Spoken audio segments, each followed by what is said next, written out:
Hi, this is Cousin Russ. I am going to continue my demonstration in preparation for the 1950 U.S. federal census to being released in a year. And what I'm going to do today is do a profile review. You may remember that I said earlier that I would do a review of the profiles that I expect to find in the 1950 census when it's released. So let me get started.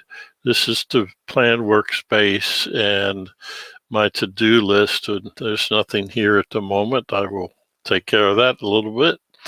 So I'm going to the people workspace, and as I demonstrated earlier, I set up a filter, and I'll just do the edit filter to show you what is in the filter. I included everybody, anybody who died before 1949 is taken out of the list.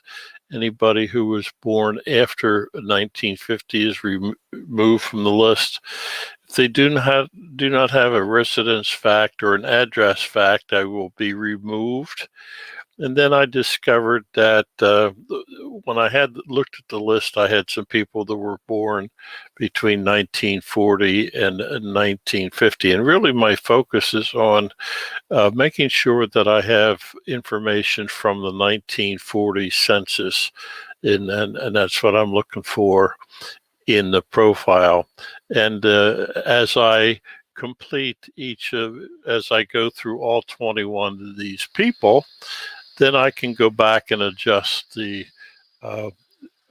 filter and adding people back in.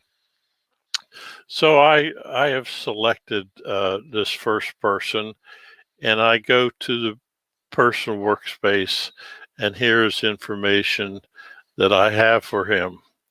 Now, what's important now is looking for when I review, I am looking for the residence fact, and I changed what I was doing for enumeration district and supervisory district because that's already in a citation. Any facts that I got from the 1940s census will have the census date that's up on the top of the page of the census record. What was important for me is to review the 1935 census record and specifically the description that was provided for that entry. And there's some other items which I will cover on when I do the review. I will review that specifically.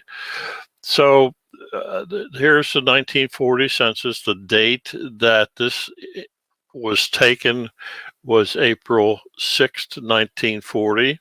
Now, the residence fact that's down here, I earlier said that I would use April 1st as the official residence fact date for the 1940 census.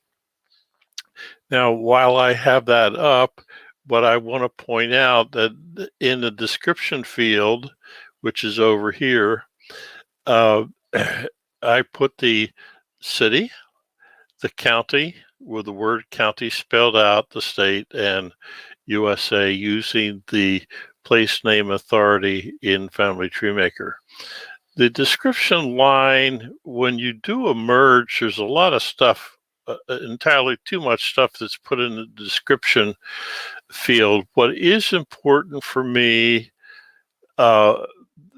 after working with the census records for a while, what's important to me is the age and relationship to the head of household. In this case, this person is the head of household in the 1940 census. Now I come back over to my list of facts and I go down the birth date. Now I always use about, because let me show you what the census record looked like when Ancestry gave it to me. He says it was age 49, and that's age 49 is on that image, but we need to translate that because I can't enter an age. Now, Ancestry did a good job of saying about 1891. I'll get that out of the way. So 1899, 1891, born in Austria, I'm sorry, and there is the 1940 census. So I have captured the birth date as supplied by Ancestry off the census record, and I spend a lot of time looking at the image before I transcribe stuff. Down a little bit further, there's an entry called marriage status. I have found that this was an important item that's in the census records that I want to capture. So when I look at a 1940 census, I'm looking for their marriage status, occupation, naturalization was on this record. I capture that. I captured that he was a proprietor. He was a butcher in 1940. Also on the record and is his education. Let me bring that census record back so you can see it, because it is presented. There's the proprietor. You notice that it didn't give me his industry, but that's okay. It's on the image. So I picked that up off of the image. So the naturalization was on that specific record, which was very helpful to me. The residence fact, and I pointed this out earlier, but what I didn't point out is just above that was the 1935 census. That's where they lived in 1935. What is important for that record that I have found, and I'm going to bring the image back, that you notice that it does not say, it says here's where they were, inferred 1935, but I had to look at the image to see that they were in the same house. That was an entry on the 1940 census. So I know that they were in the same house in 1935. Now, I captured the address for the 1940 census. I could have, and I may go back and add 1935, but I'm not going to at this point in time. It's not important for my review because I have some dates. It's been there in that same house in 1925 from a record from a ship's record that was the address he went to. And so I have 1935, 1925, 1940. As a matter of fact, I should, in fact, I am going to do that just for demonstration purposes. First thing I'm doing is picking up the citation. So I'm going to put address, and I'm going to put 1935. I'm going to put 44. You notice it's automatically populating that field for me, and I'm going to paste the citation. So I now have 3 points of that address. So I'm pretty sure that that's where he was. There's the residence fact, and there's other data that's on the screen which don't make any difference specifically for what I'm trying to do, because I'm just trying to see if I have enough data to figure out where this person's going to be in the 1950 census. Now I do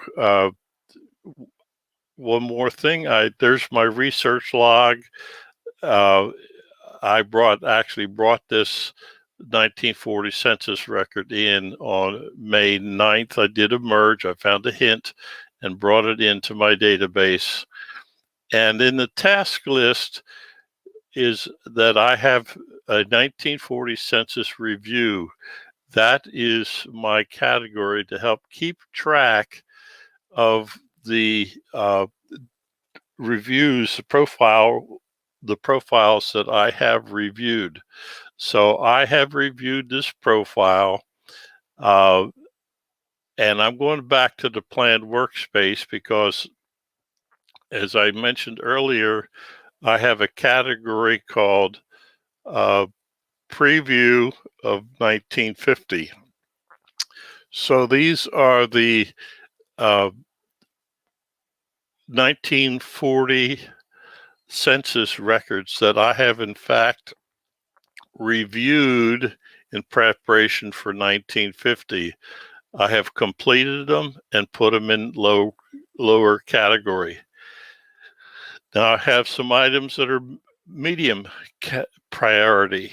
Those are profiles that I looked at in preparation for 1950 that I have yet to do. The good news is I have a number of profiles in my database where I have not yet done the 1940 census for this database.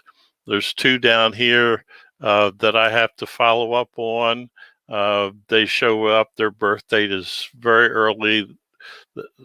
Because I don't have a death date, they show up on my list. But I spent time and I looked at these profiles. So I've looked at 22 of my profiles.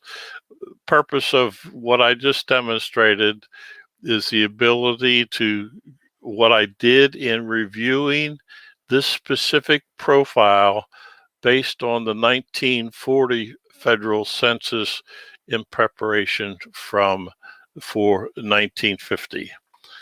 Hopefully that's of help to you. If you have any questions, leave a comment on the blog post. Thank you very much and have a great day.